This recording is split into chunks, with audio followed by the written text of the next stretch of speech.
Ladies and gentlemen, a very warm welcome to one and all gathered here to become a part of RedTeam Security Summit 2021. On behalf of RedTeam Hacker Academy Private Limited, I wish to welcome you all, the respected dignitaries and participants present here to RedTeam Security Summit 2021. And a very warm good morning and good afternoon to all the participants, viewers from abroad countries. And I welcome our chief speaker of this session, Mr. Noel Varghese. Welcome you all to the grand event of Red Team Security Summit 2021. Myself, I am Jazila Venat, event coordinator at Red Team Hacker Academy Private Limited. We are glad to host such an efficient cybersecurity geeks at the Red Team Security Summit 2021. A warm thank you to the event planners, production crews, and to the audience. You are the fabulous people over here. A massive thank you to all our event partners, supporting partners, community partners, media partners, and tech partners for this year's Red Team Security Summit 2021. So, begin with, I feel very fortunate to have been here to announce our next topic, which will be on cyber kill chain, an overview, delivering by Mr. Noel Varghese. Put your hands together to welcome our guest and speaker, Mr. Noel Varghese, on behalf of Red Team Hacker Academy to one another exciting session of Red Team Security Summit 2021. Welcome, sir. It will be very relevant to our current scenario on the topic cyber kill chain and overview. So, to begin with, we are all pleased to introduce Mr. Noel Varghese, Threat Intelligence Intern at NTRDC, Crime Free Bharat. He is open to threat intelligence and penetration testing roles, and he loves to explore more about operating systems and networking security subjects. He have participated in university-level secure coding tournaments and achieved third rank OWAS Bangalore chapter and 38th rank in Developmix Champions Tournament conducted by Secure Code Warriors Australia. We are looking forward to your presentation with most excitement, sir, and the stage is ready to go live now, sir. And I hope we will be having a wonderful session. Thank you, sir. We can start with sharing your screen and video, sir. Now we will, yes, now we will all set to go. Thank you, sir. Yes, is it visible? Is it visible? Yeah, it's visible now, sir. You can all Yes. eyes. Good evening, all. Thank you for having me here. I come here representing Women in Cybersecurity India, of which I'm a member. Introducing myself, I'm Noel Varghese, currently functioning as a threat intelligence intern at NTRTC. I was given this opportunity by Women in Cybersecurity India, and I'm proud to be here to discuss cybersecurity with fellow cyber enthusiasts. And yes, we can go forward with the presentation. Today, I'll be presenting about Lockheed Martin's cyber kill chain and overview. So let's start off with the beginning. So, in the like whenever we are constructing a house, you know that there is a sort of blueprint that needs to be followed when you need to construct that house. That blueprint contains every single element that you might require to successfully create that house. So, in that scenario, when you're correlating it with the cyber world, we have an apt document that is the cyber kill chain. The cyber kill chain is what is being used by organizations to map how attackers attack an organization. They are able to actually discuss how TTPs, I mean tactics, techniques, and procedures work, and and they are able to map how an attacker works in order to get an entry point to exploit an organization. So it's like akin to an algorithm. So you get a similar set of steps that an organization follows, and using that document, the organization will be able to understand what steps an attacker actually takes to exploit or get an entry point into exploiting an organization. So, coming to the kill chain, it's actually a seven-step process. We have reconnaissance, weaponization, delivery, exploitation, installation, command and control, and exfiltration.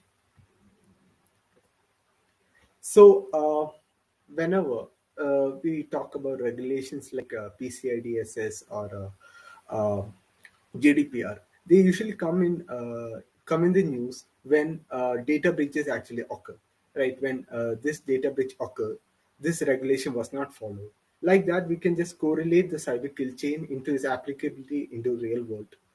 Um, Taking a look at the newspapers, we can see that on October 17, 2021, there was a DDoS attack that was conducted in the uh, across Israel's hospitals. They did not want due to some uprising in the government and due to some protests, they did not want the government to actually function. So they actually conducted a cyber crime, that is a DDoS attack.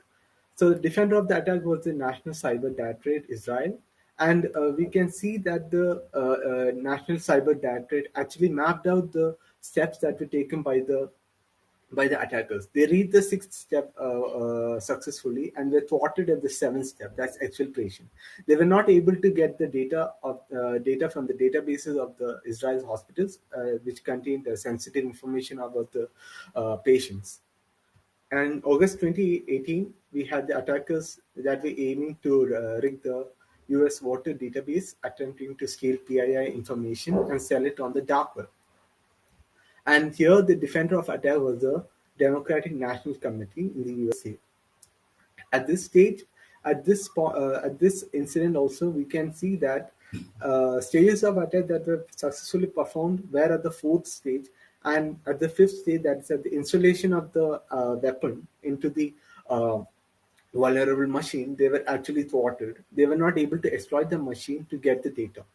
So, whenever any cyber-related news occurs in India, we actually map it directly towards the IT Act, which was amended in created in 20,000 and 2000 and amended in 2008. Okay, so the idea that it is like a framework which contains like many rules and regulations which the Indian government actually uses to prosecute criminals that misuse computer resources or perform attacks on the um, in the cyber world, etc. Okay, so now let's move towards reconnaissance. The first step. This is actually the juiciest part of the operation, like to actually get the information about the target. So,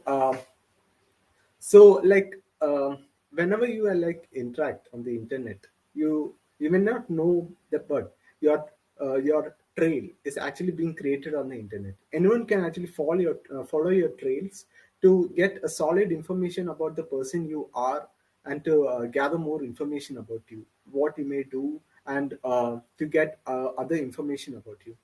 So. So, uh, so some sources to collect your information. What an attacker can make use of to get all information about you. Google docking, that is to like filter the internet to get some sensitive data about you from documents or websites, etc. Then open source projects and tools that we have on GitHub. Maybe it may be like Twitter tweet analysis tools, or maybe like OSINT tools like Maltego or Hunchly, etc. These can be used to trace your data across the internet, maybe on the clear web or the dark web.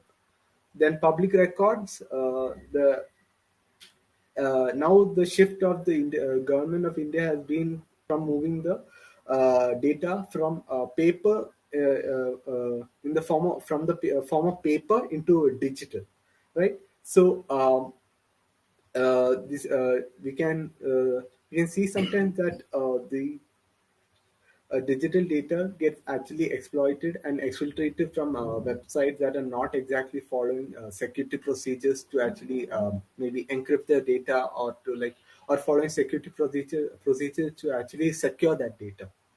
Then we have phishing mails.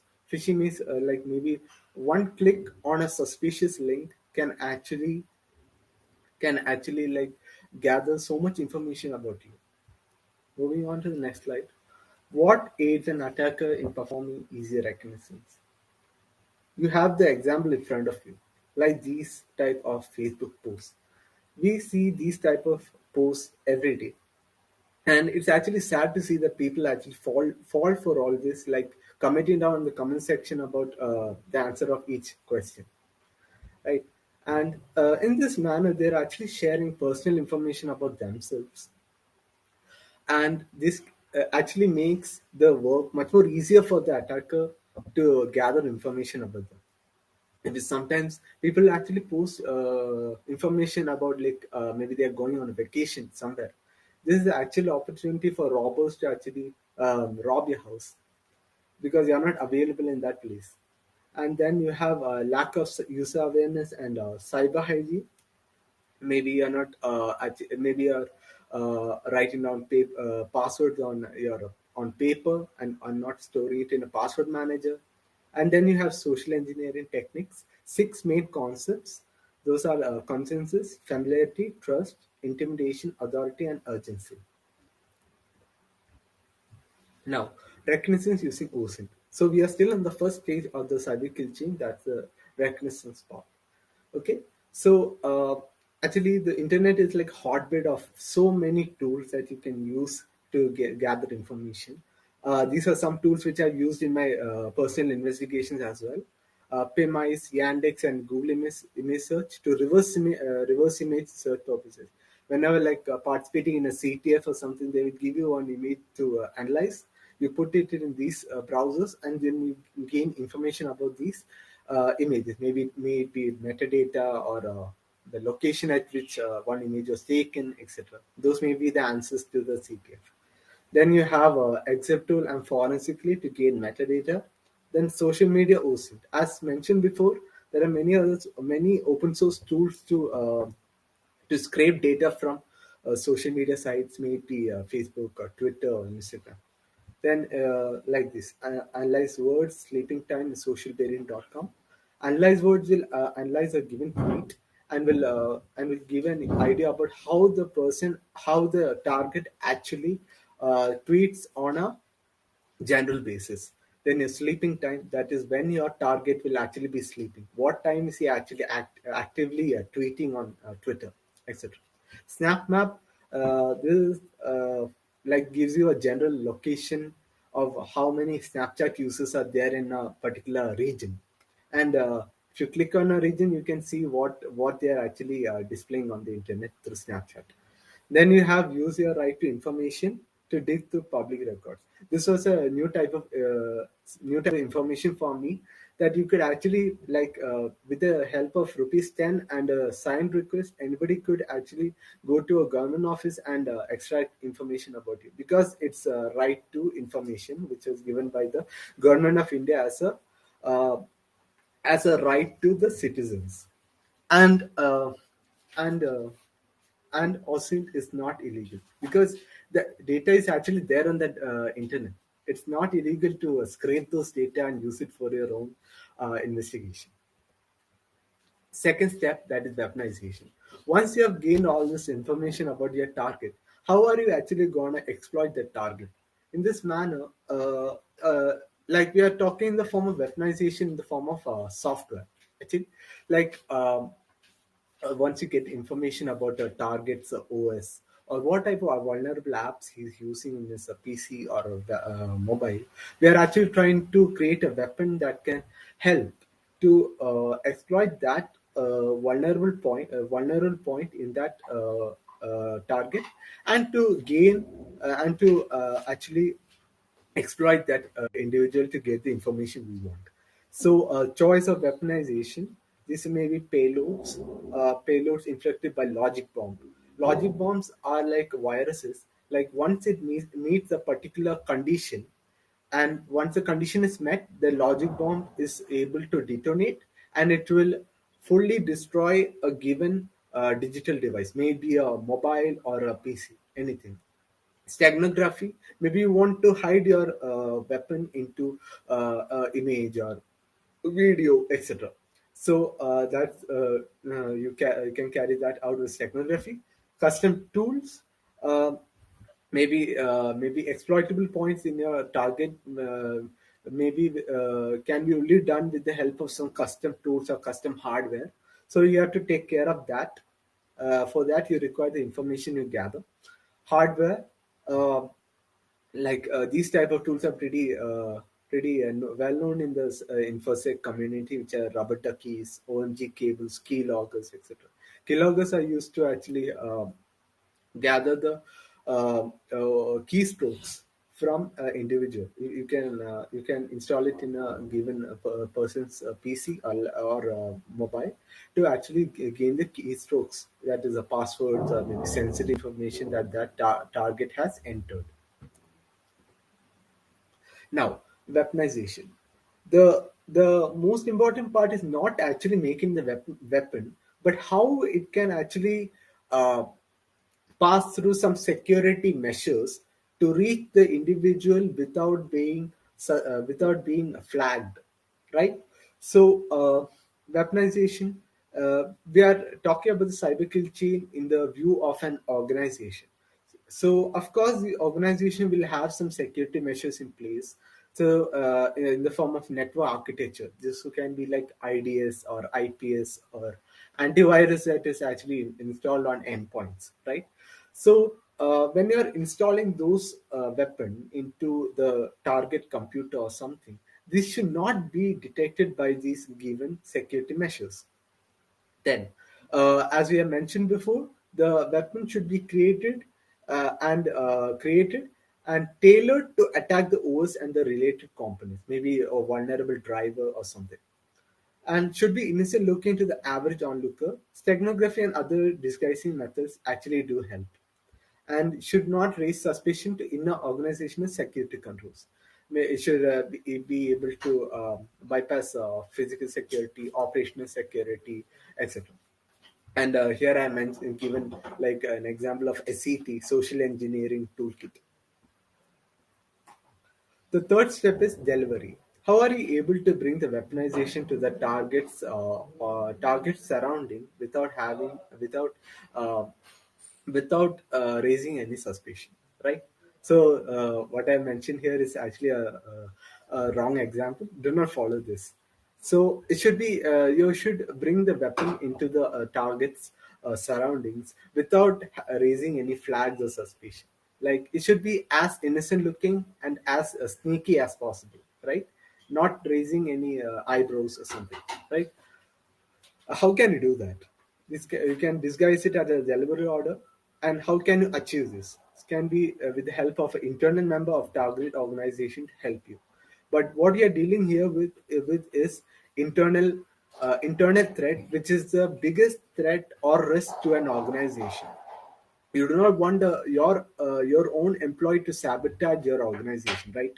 So here in the step of delivery, we are making use of an internal employee to bring the to deliver the tool or the weapon into the target organization. So it's actually the employee trying to sabotage the company uh, with the help of some external tool, right? Fourth step is installation. Installation into the endpoint. Endpoint, which may be any mobile or PC, etc. Right. So we have some few vectors which we can use to install those this weapon, which can be with the help of removable media, which is a USB or flash drive. Then you can download it as an attachment, because if you are trying to transport that suspicious software in the form of a email, it should not raise suspicions at all.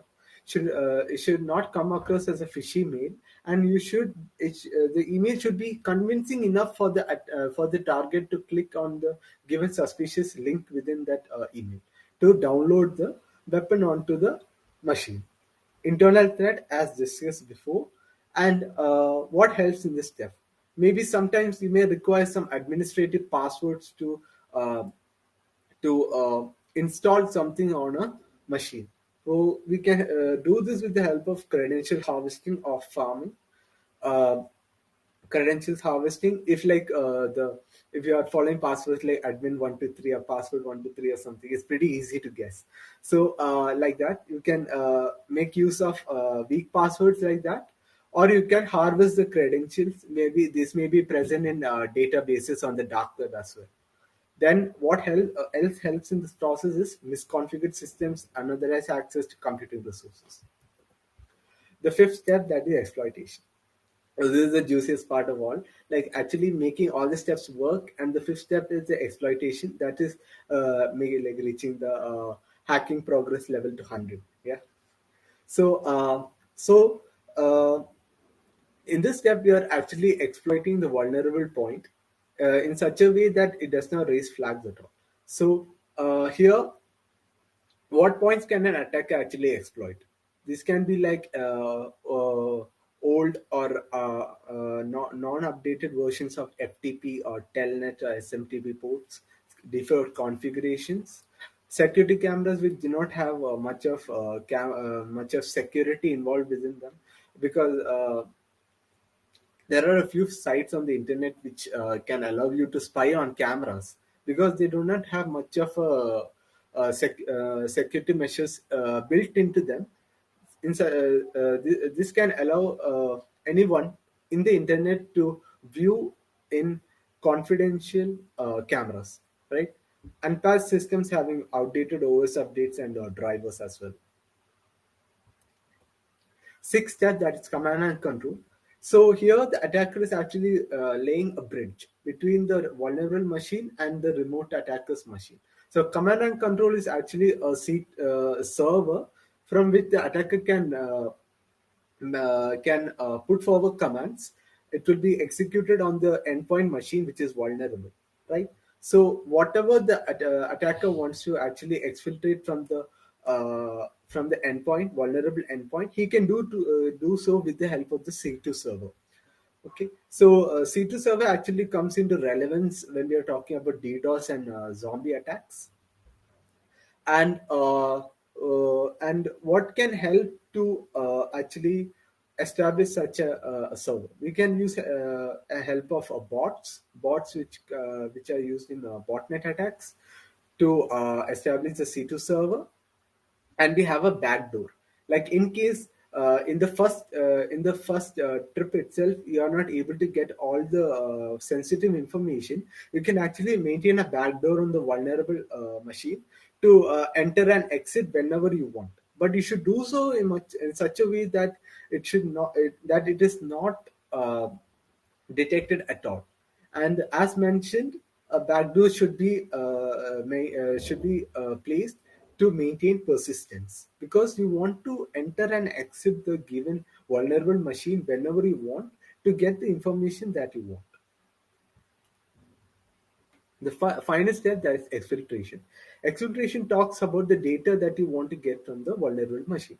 So, according to different threat actors, their targets can be different. Maybe for someone wanting to exploit health, they want to exploit health data. They can actually target for PHI data. So if somebody wants to steal identity of some person, he can target for PII data, personally identified information. If someone is like, if the attacker is from a target, like a competitor organization, he can target the organizational secrets which are actually stored in the vulnerable machine. These may be like trade secrets, unreleased prototypes of products, or research work, or like. Like uh, unreleased work which is not visible to the world, and which are in the progress of being manufactured. And we have some intellectual property, that is research work. This may be of interest to few threat actors as well. So till now we have actually discussed the seven stages of the cyber kill chain. Now, as a defender, we'll be trying to actually mention what are the steps that can be put forward to mitigate and remediate each step. So whenever I scroll through InfoSec Twitter or LinkedIn, I actually see so many posts and comments debating whether the user is the weakest link in an endpoint, or is it something else. Like, how can it always be the user? If you're working in an organization and you're not providing your employees with correct training material to distinguish a phishing attack, or maybe like a to detect wherever weak passwords are being used, then that's not exactly the way security should work. You're not bringing a sense of security into the workplace, right? So the role of an organization when wading into security is to provide its users and employees with sufficient training for allowing them to detect whatever is going wrong, and when they notice that something is going wrong, they can actually report it to the person, maybe like a SOC analyst, or maybe to the security incident response team or something like that. So we should next go to the next prevention techniques. That is the recommends part. So whenever you are traveling to some foreign area or foreign place, or you are away from your home, please do not post your ticket and your itinerary information on social media, right? So these can be scraped by criminals, and they can use it to rob your house or to attack places because you are not physically present there, right? Then maybe they can even perform identity theft and impersonate you somewhere else. Then you can like blur out sensitive information, maybe like your ticket number or a date that you're traveling on, passport number, etc., right? So even though you sign up for accounts on multiple sites, there may be many sites that you still have your data on, and it's not exactly like easy to erase your footprint from the digital world. So wherever possible, just try to delete accounts which are unnecessary and which contain some information about you, and actually try to stop making new accounts in services that you know that you won't be using later on in the future. And Reconnaissance also involves getting information about credentials, maybe like email passwords, or can be like email addresses, general passwords being used across sites and all. And we have the infosec community's go-to-go resource for finding whether your data has been breached or your password has been compromised on the dark web, which is the haveibeenpawned.com. You can actually enter your email address or any of your given passwords over there and check if your password or email address has been actually been there in a data breach on the dark web. Prevention stages 2 and 3, we are talking about weaponization and delivery and how to actually prevent those. Weaponization. So if you are able to limit your information on the on the internet, or you're not able, or you're not giving too much information about yourself, then it is a much better way. It's a better way to prevent attackers from actually creating tools and weapons to actually gear towards your exploitation, right? So stage 3, delivery. So this is where physical security comes into place, like hiring security guards, or having fences, or bollards, or gates, etc., like high fence gates and all that. So this is where physical security comes into relevance. So if you see any suspicious people loitering around your home, or maybe workplace, do question them. It's not wrong to actually question them and to know what their motive is. If they try to run away, then it's okay, because you have some security measures in place to combat them from actually performing any type of serious harm to you. Prevention techniques, stages 4 and 5. We have installation and exploitation and how to prevent them. Installation, when talking in the scenario of a organization, it's actually pretty important and relevant to have a DLP protection on endpoints, data loss prevention. Maybe if given a rogue employee is trying to send these credentials from with the help of an email from one endpoint machine to someone else, maybe the attacker. So the DLP protection is actually present on the email server to filter out and understand that this given information is actually sensitive, And when it detects that it is sensitive, it blocks the email from actually going. DLP can actually be uh, implemented on removable ports on your PC, email, and other vectors as well. Then we have some organizations that actually follow strict rules to prevent USBs from being injected into a PC. Those rules can actually be enforced.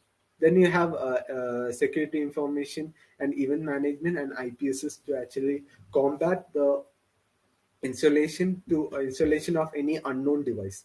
So these can actually detect, create logs, and then can be analyzed to see if somebody has not followed the rules, that is to inject any unknown removable media into PCs. Then we have exploitation. Exploitation, as mentioned before, we must be able to patch devices now.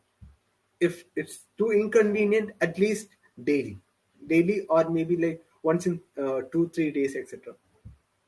Having to download all the security updates of antiviruses to actually update those antivirus databases, and PCs having important updates to drivers installed and all allows you to actually stay one step away from being exploited, right? So implement change management. Like this management can actually be too uh, cannot be actually handled by common people like us.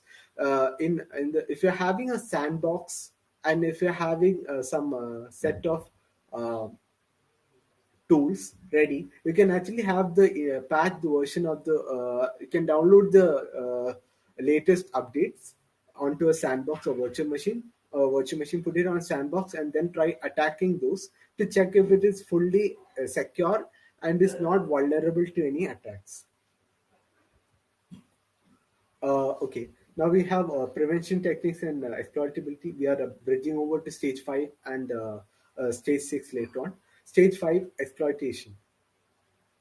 Like whenever any incident actually occurs in your organization, what you must be able, the organization should actually have is a well-trained incident response team. So incident response team can actually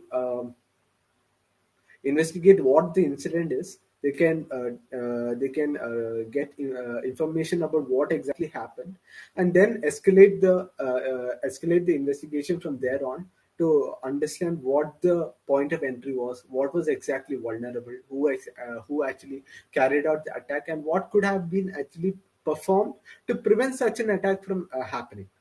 So here what I've listed is some list of incident response best practices that is you should have call escalation list, which actually covers the reporting stage of incident response. Maybe you should actually report to your CEO or law enforcement or police or something like that. Then you should document the attack, like what documenting the attack as to understand what the entry point of the attack was, what was exactly exploited, etc. Mitigation and remediation. What can you actually do to prevent such an attack from happening in the future? Maybe it could have been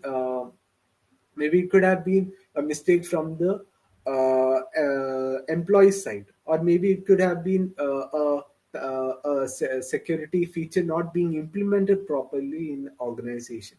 So you could actually take notes of that, and then make sure that such a thing doesn't happen in the future. Then we have compliance or rule requirements. Compliance, that is compliance, that is maybe this set of regulations and rules should have been followed to combat this incident. So those information should also be noted down for future reference, as well as to aid legal investigations if it reaches such an extreme case. Data exfiltration, that is the last step of the cyber chain. Now how can you actually prevent yourself from such a from this stage? So encryption, maybe sometimes like we see bug bounty reports of IDOR and injection to actually gain information about vulnerable databases present on the backend of a website, which actually contains sensitive information of users. Maybe like containing their password in clear text and email address and security questions, their answers, and so on. Right. So, what an organization can actually do to secure themselves is encryption. That is to use the best encryption that is actually present currently, like SHA-256 or SHA-512 or AES. Security controls on the database repositories. Like before actually letting a person log into a computer, maybe you could actually enable MFA or put like knowledge-based authentication. Maybe answer like two security questions before actually gaining access to the resource what the employee actually wants to access. Then you have least privilege, which is actually a pretty good thing to have. That is, you should actually have the least privileges for the employees to actually perform the work without having more privileges, and hence to prevent them from abusing those privileges. And DLP configuration on emails and endpoints to prevent sensitive information from leaving the uh, email server or from a given PC. So until now, we have covered the 7 steps of the kill chain. We have understood those two incidents. One was in Israel and one was in the US, where the cyber kill chain was actually covered in. Then we covered the kill chain and its various facets. We have understood whether is it the lack of training provided by the organization or user ignorance that leads to attacks in real world. Prevention techniques of each step in the kill chain to prevent an attack instance, and what you actually need to do if exploited. Like what steps can you actually perform to prevent attack from taking place in your organization workplace. I'm a pretty big fan of Homer Simpson. So I would like to, I will be happy to field any queries or doubts that you may have as well.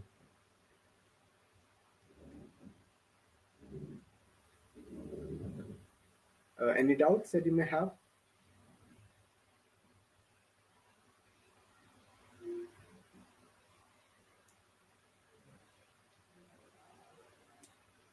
I don't think there's none. Thank you for having me in this conference. I'm pretty happy and excited to talk with all of you, discuss cybersecurity as well. Please do connect with me on LinkedIn, and I will be happy to discuss cybersecurity with you, OSINT, secure coding, everything. I like to have interest in all of them, and I'd be happy if you send me a connection request. I'd be happy to join your network as well. Thank you.